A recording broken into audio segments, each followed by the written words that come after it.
ಗೆಳೆಯರೇ, ಜೀವನ ಎಷ್ಟು ದಿನ ಇರುತ್ತೋ ಅಷ್ಟು ದಿನ ನಗ್ನಗ್ತಾ ಇರಬೇಕಂತೆ. ಯಾಕೆಂದ್ರೆ ಯಾರು ಗೊತ್ತು ನಾಳೆ ಏನು ಅಂತ. ಇನ್ನು ಸದ್ಯಕ್ಕೆ ನಾನು ಈ ಮಾತನ್ನು ಹೇಳಲು ಕಾರಣ ಕಾಜಲ್ ಅಗ್ರವಾಲ್.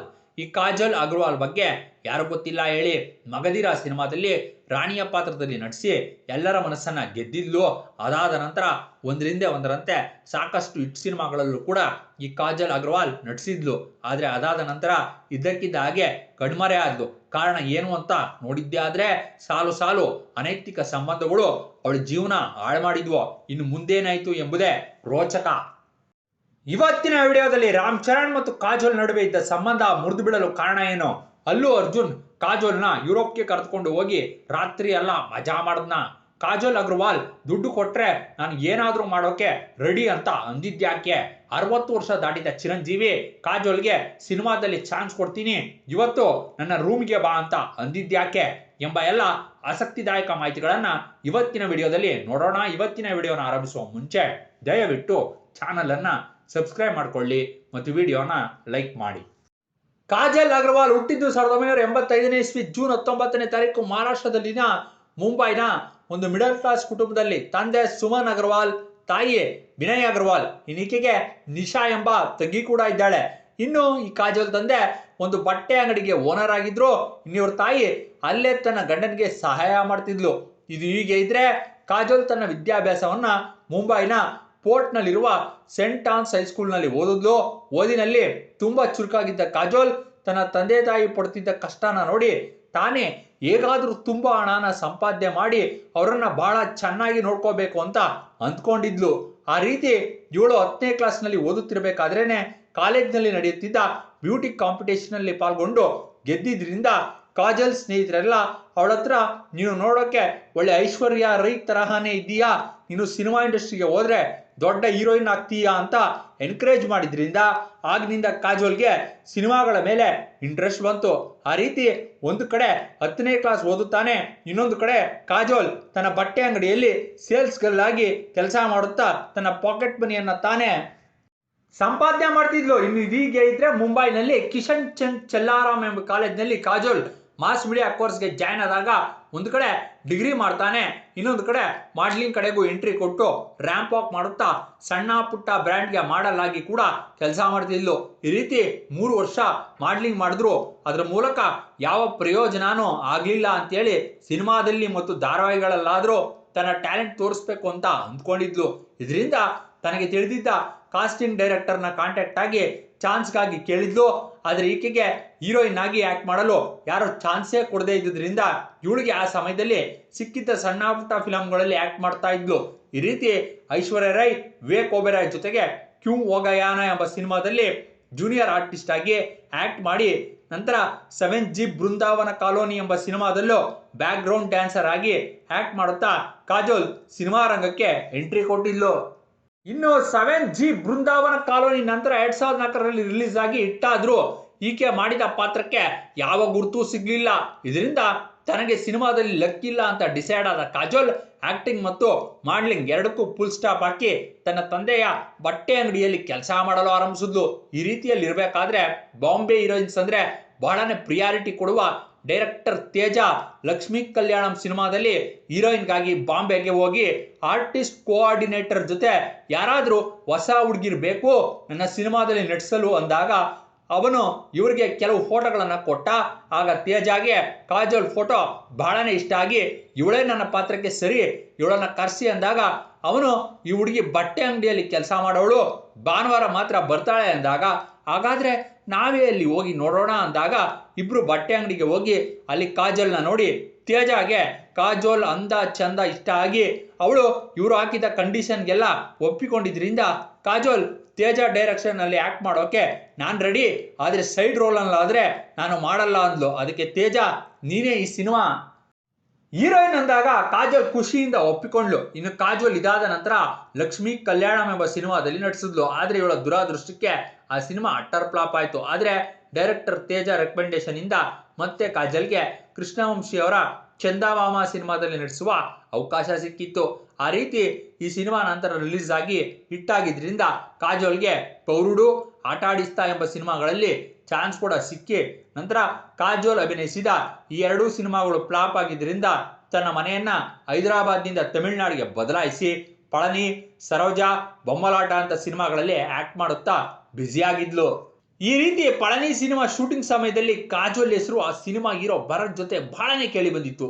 ಆ ರೀತಿ ಸಕ್ಸಸ್ಫುಲ್ ಹೀರೋ ಆಗಿದ್ದ ಭರತ್ ಜೊತೆ ಈ ಕಾಜೋಲ್ಗೆ ಒಳ್ಳೆ ಪರಿಚಯ ಆಗಿ ನಂತರ ಅದು ಸಂಬಂಧವಾಗಿ ಪಬ್ಬು ಪಾರ್ಟಿ ಅಂತ ಸುತ್ತಾಡುತ್ತಾ ಸಖತ್ತಾಗಿ ಎಂಜಾಯ್ ಮಾಡ್ತಾ ಇದ್ದುದರಿಂದ ಸದ್ಯದಲ್ಲೇ ಇವರಿಬ್ರು ಮದುವೆ ಆಗ್ತಾರೆ ಅಂತ ಎಲ್ಲರೂ ಅಂದ್ಕೊಂಡಿದ್ರು.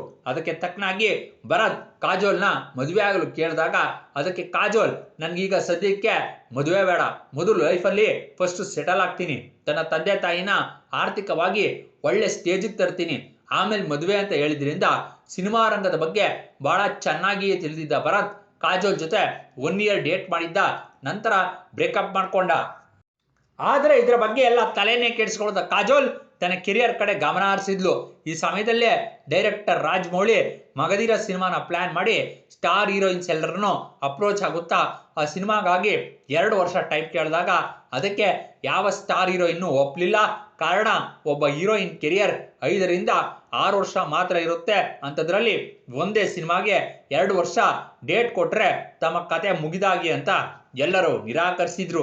ಇನ್ನು ಈ ಸಮಯದಲ್ಲಿ ಕಾಜೋಲ್ ತಮಿಳಿನಿಂದ ಮತ್ತೆ ತೆಲುಗಿಗೆ ಬಂದು ಟ್ರೈ ಮಾಡಿದಾಗ ಯಾರು ಇವಳಿಗೆ ಚಾನ್ಸೇ ಕೊಡದೇ ಇದ್ದುದರಿಂದ ಫೈನಲ್ ಆಗಿ ಈಕೆ ರಾಜಮೌಳಿ ಸಿನಿಮಾಗೆ ಓಕೆ ಹೇಳಿ ಅವರಿಗೆ 2 ವರ್ಷ ಡೇಟ್ಸ್ ಕೊಟ್ಟಿದ್ಲು. ಆ ರೀತಿ ಈ ಸಿನಿಮಾ ನಂತರ ಕಾಜೋಲ್ ಇಂಡಸ್ಟ್ರಿಗೆ ಫುಲ್ ಸ್ಟಾಪ್ ಹಾಕಿ ಬಾಂಬೆಗೆ ಹೋಗ್ಬೇಕು ಅಂದ್ಕೊಂಡ್ಲು.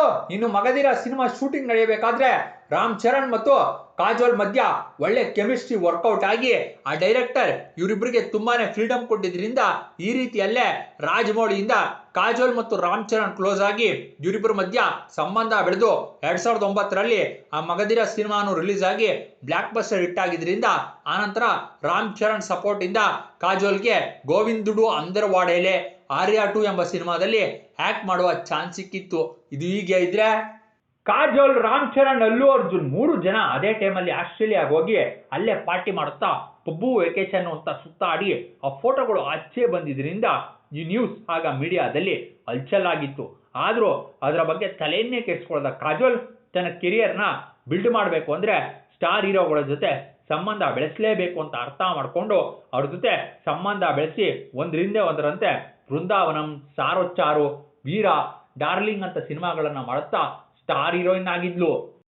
ಇನ್ನು ಈ ಸಮಯದಲ್ಲೇ ರಾಮ್ ಚರಣ್ ತಾನು ಪ್ರೊಡ್ಯೂಸ್ ಮಾಡಿದ್ದ ಕೈದಿ ನಂಬರ್ 150ಯಲ್ಲಿ ಕಾಜೋಲ್ನ ಹೀರೋಯಿನ್ ಆಗಿ ಫಿಕ್ಸ್ ಮಾಡಿದಾಗ ಆ ಸಿನಿಮಾ ರಿಲೀಸ್ ಆಗಿ ಹಿಟ್ ಆದ್ರೂ 60 ವರ್ಷ ದಾಟಿದ ಚಿರಂಜೀವಿ ಜೊತೆ ಆಕ್ಟ್ ಮಾಡಿದ್ರಿಂದ ಇವಳಿಗೆ ಬೇರೆ ಯಾವ ಸಿನಿಮಾದಲ್ಲೂ ಆಫರೇ ಸಿಗದೆ ಈ ರೀತಿ 50ಕ್ಕಿಂತ ಹೆಚ್ಚಿನ ಸಿನಿಮಾಗಳಲ್ಲಿ ಆಕ್ಟ್ ಮಾಡಿ ಕೆರಿಯರ್ ಬಿಗಿನಿಂಗ್ನಲ್ಲಿ 15 ಲಕ್ಷ ರೆಮ್ಯುನರೇಷನ್ ತೆಗೆದುಕೊಳ್ತಾ ಇದ್ದ ಕಾಜೋಲ್ ಹಿಂದಿಯಲ್ಲಿ ಸಿಂಗಂ ಸಿನಿಮಾ ನಂತರ 50 ಲಕ್ಷದಿಂದ 1 ಕೋಟಿ ರೆಮ್ಯುನರೇಷನ್ ತೆಗೆದುಕೊಳ್ಳುವ ಹಂತಕ್ಕೆ ಹೋಗಿದ್ದಂಥ ಸಂದರ್ಭದಲ್ಲೇ ಇವಳ ಕೆರಿಯರ್ ಮುಗಿದು ಮಾರುಕಟ್ಟೆ ಇಲ್ಲದೆ ಅಲ್ಲಿವರೆಗೆ ಸಂಪಾದಿಸಿದ್ದ ಹಣದಲ್ಲೇ ತನ್ನ ತಂದೆ ಮತ್ತು ತಾಯಿಗೆ ಮುಂಬೈನಲ್ಲೇ ಒಂದು ಮನೆ ಕಟ್ಟಿಸಿದ್ಲು.